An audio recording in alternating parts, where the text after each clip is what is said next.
ফারুক আহমেদ যে কাজটি পারেননি সে কাজটাই করে দেখিয়েছেন তামিম ইকবাল। নানা অনিয়মে ক্রিকেটাররা যখন বেঁকে বসেছিলেন, প্রশ্ন উঠেছিল ক্রিকেটারদের মাঠে নামা না নামা নিয়ে। সব দায়িত্ব নিয়ে বসে থাকা বিসিবি সভাপতি পারছিলেন না কিছুই করতে। তখন ক্রিকেটারদের পাশে এসে দাঁড়ালেন তামিম ইকবাল। বিসিবি সভাপতির চোখে চোখ রেখে কথা বলেছেন ক্রিকেটারদের স্বার্থে। অসুস্থ হয়ে মাঠ ছেড়েছিলেন, মাঝে সুস্থ হয়ে খেলা দেখতে এসেছিলেন মিরপুরে। কিন্তু এদিন মিরপুরে আসলেন ক্রিকেটারদের পাশে দাঁড়াতে। তাওহিদ হৃদয় সহ অন্য যেসব ক্রিকেটারদের অপমানিত করা হয়েছে তাদের পক্ষে দাঁড়াতেই মিরপুরে ছুটে আসা তামিম ইকবালের।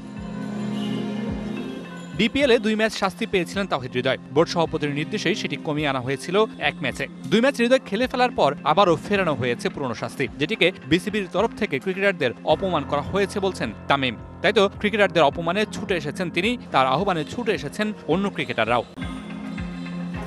অথচ বোর্ড সভাপতির দায়িত্ব ছিল ক্রিকেটারদের স্বার্থ দেখা, কিন্তু অন্যদের অন্যায় সুবিধা দিতে গিয়ে তাওহিদ হৃদয়ের মতো জাতীয় দলের ক্রিকেটারকে কাঠগড়ায় উঠালেন ফারুক আহমেদ।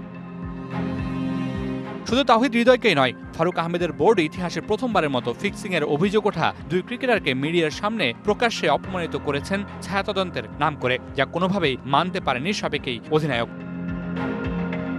বোর্ড সভাপতি ফারুক আহমেদ নিজেও সাবেক অধিনায়ক, ক্রিকেটারদের জায়গাটা তার ভালো জানা, কিন্তু বিসিবি সভাপতি হওয়ার পর যেন সব বেমালুম ভুলে বসে আছেন। তাই তো একের পর এক বিতর্ক সঙ্গী ফারুক আহমেদের বোর্ডের।